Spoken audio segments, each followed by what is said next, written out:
साली छोटी सी पिंडी थी पुलिस वाली ने देवराज देवराज जैसे महान पहाड़ को जेल में बंद करा दिया। नाराज होने की तो बात ही है। तुम्हारी एक इंस्पेक्टर है जिसका नाम है सपना, सपना नाम। क्या बोला था देवराज कि पुलिस वाले क्या उखाड़ेंगे तेरा? आधा तो यही उखड़ गया, आधा तुझे थाने में ले जाके खाड़ेंगे। अरे चल।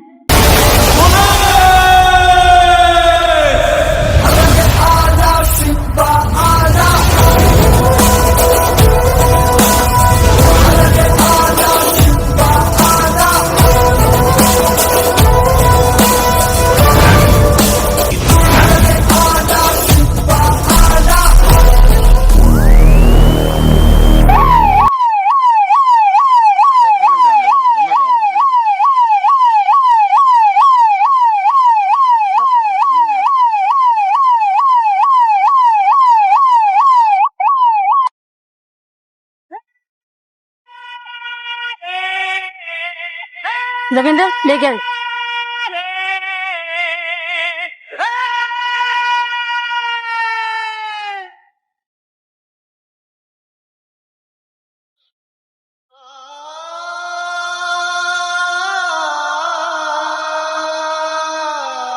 सुनील बंद करो इसे। Yes madam.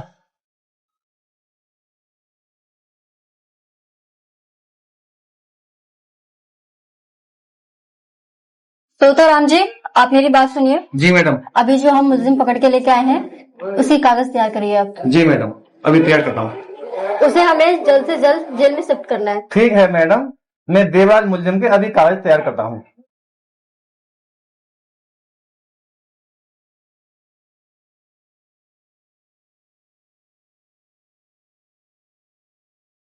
लो मैडम, कागज तैयार हो गई।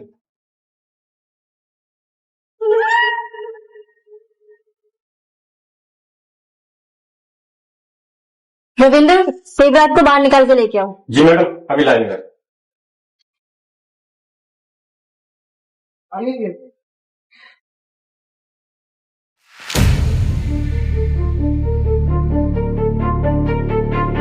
इंस्पेक्टर, तुम अच्छा नहीं कर रही हो। मैं तुम्हें पहले भी कह चुका हूं, देवराज नाम है मेरा, देवराज। याद रखना, इस शहर में कोई ऐसी जेल नहीं बनी जो देवराज को 3 दिन से ज्यादा बंद कर।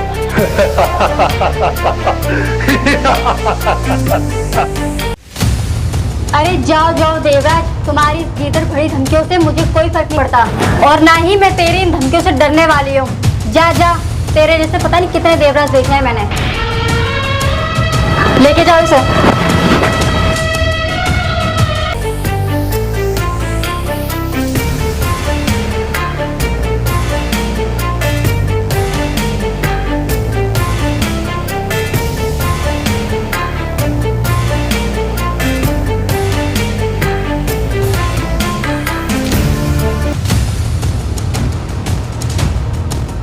एक साली छोटी सी पिंडी थी पुलिस वाली ने देवराज देवराज जैसे महान पहाड़ को जेल में बंद करा दिया।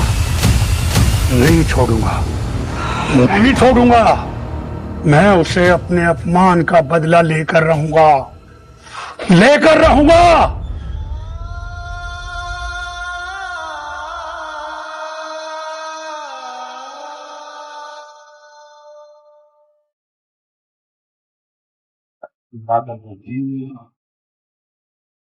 हेलो। अरे मनोज, कहाँ हो बेटा? हाँ मुंशी जी, क्या बात है? घर पे सब ठीक तो हैं? हाँ बेटा, घर पे कुछ ठीक नहीं है। मुंशी जी साफ साफ बताइए, घर पे क्या हुआ है? हमारे शहर में एक नई इंस्पेक्टर आई है, वो तुम्हारे पापा को पकड़ के ले गई। तुम ऐसा करो, जल्दी से अपने फार्म पे आ जाओ। ठीक है, फिर मैं आता हूँ।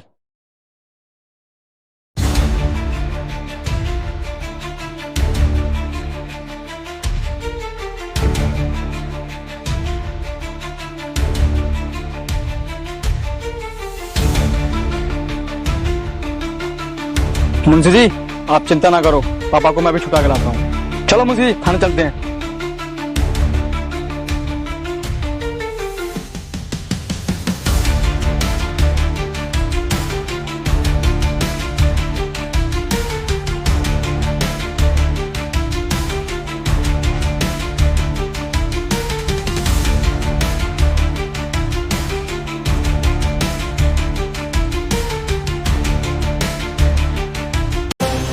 ए मुंशी, हीलपुर कोयना थाने में तो कौन सा चौकी इंचार्ज है जो मेरे पापा को पकड़ के लेके आया है? कानून हाथ में लेने का प्रयास मत कर।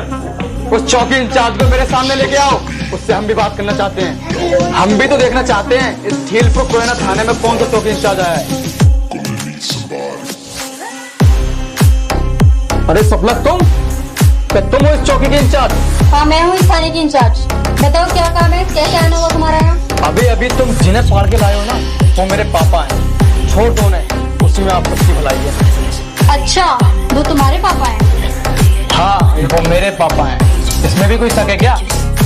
नहीं नहीं, उसमें कोई शक नहीं है। जैसा बाप वैसा बेटा। सपना, जवान को लगाम दो। तुम जानती हो किसके बारे में क्या बोल रही हो? बहुत अच्छी तरह से। शायद बिल्कुल भी नहीं।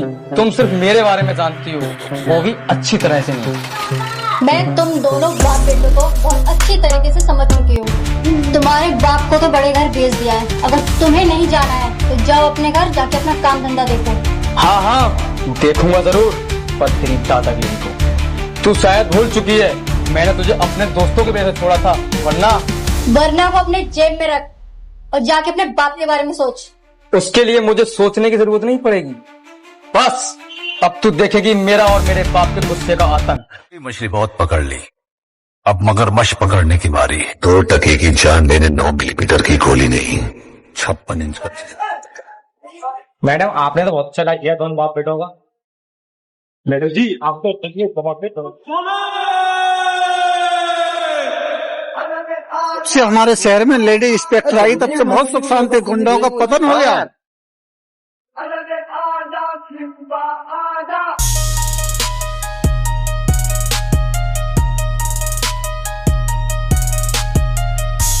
हेलो वकील साहब, मेरे फार्म पे जल्दी आओ।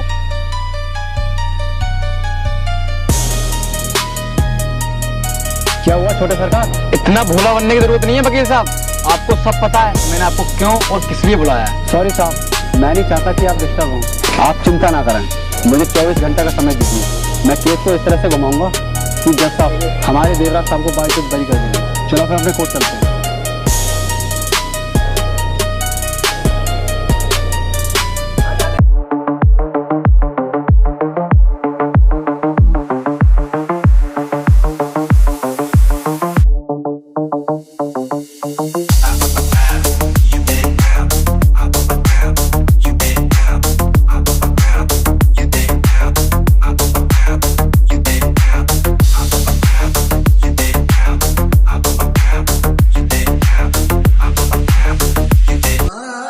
मुंशी जी, 4-5 गुंडों का इंतजाम करो और आज उस पुलिस वाली को देखते हैं। मनोज, नहीं बेटा, तू मेरा बेटा है। मैं नहीं चाहता तुझसे कोई गलत काम हो। वकील साहब। नहीं पापा, मैं उस पुलिस वाले को माफ नहीं करूंगा जिसने आपको जेल भिजवाया। नहीं बेटा, उस पुलिस वाली के लिए तो मैं अकेला काफी हूं। तू अपने काम धंधे में दिल लगा। मगर सारे शहर में आपके नाम की जो थू-थू हो रही है, उसका क्या? ये बात तो सही है देवराज साहब, जो आपका पूरे शहर में रुतबा था ना, वो उस पुलिस वाली ने खत्म कर दिया। वकील साहब, खातू तो अब मैं करूंगा। उस पुलिस वाले का गुरूर और उसके बाप का घमंड, दोनों। अरे मुंशी जी, जरा देखना, क्या ये तुलाराम आ रहा है? हाँ सर, तुलाराम ही आ रहा है।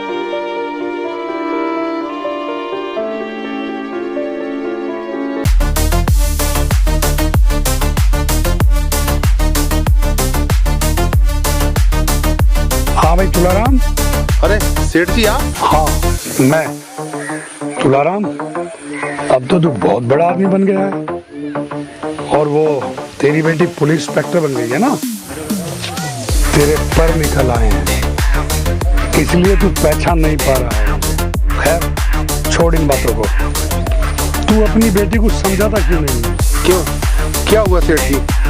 उसने आपसे कुछ बुरा भला कहा क्या? उसकी इतनी औकात कहाँ जो वो मुझे बुरा भला करे। तो फिर क्या बात है सेठ जी, जो आपने मेरा रास्ता रोक रखा?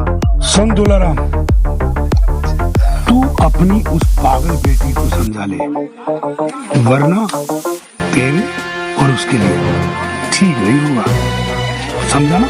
ठीक है सेठ जी, मैं उसे समझाने की पूरी कोशिश करूंगा कि वो आपके काम में टांग ना अड़ाए और ना आपसे कोई बदतमीजी करे। तो ठीक है तुलाराम, समझा देना अपनी बेटी को, वरना तू मेरे बारे में जानता ही है। ठीक है सेठ जी, आप चिंता ना करें, उससे कुछ ना कहें, मैं खुद समझा दूंगा। ठीक है। हाँ।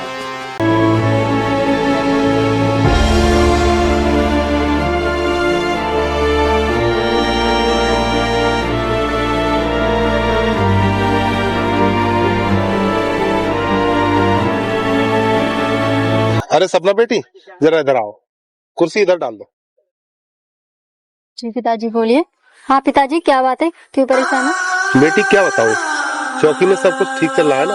हाँ पिताजी, चौकी में तो सब ठीक चल रहा है, पर वो सेठ देवराज को तो आप जानते ही हो, उसे तो मैंने जेल भिजवा दिया था, लेकिन ये सारी बातें आप ही पूछ रहे हैं। बेटा सपना, इसी बात का ही तो दुख है, वो बहुत खतरनाक इंसान है। बेटा तूने उसे जेल भिजवाकर अच्छा नहीं किया, पता नहीं वो अब तेरे साथ में क्या करेगा। पिताजी आप चिंता मत करो, वो मेरा कुछ नहीं कर सकता, कानून मेरे साथ है। ठीक है बेटा, जैसी तेरी मर्जी। चल हाथ पैर धो के खाना खा ले। ठीक है पिताजी, मैं खाना खा लेती हूँ। ठीक है।